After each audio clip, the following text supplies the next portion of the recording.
ये फोटो अजीत भाई ने स्वयं अपने हाथों से बनाया है और ये दोनों अपनी धर्मपत्नियों के साथ रामस्वरूप फैजाबादी जी को ये फोटो भेंट करेंगे।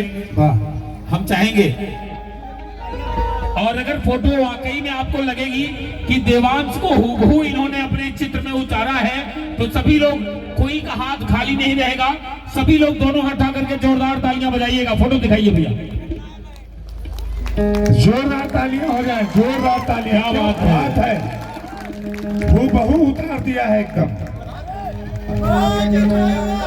हाँ, ये सोनू सांवरिया जी ने फोटो भेजा था और अजीत भाई ने क्या खूबसूरत अपनी हाथों की कलाकारी दिखाई है। मैं चाहूंगा एक बार अजीत पेंटर और इनकी दोनों धर्म पत्नियों के लिए दोनों हाथ उठा करके जोरदार तालियां बजाइए आप सभी लोग।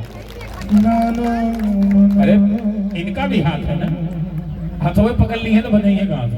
आइए, और अब ये हमारी आ जाओ, आओ,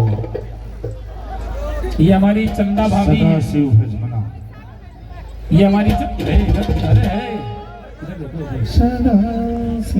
ये हमारी चंदा भाभी के लिए एक बार जोरदार ताली बजाइए आप सब।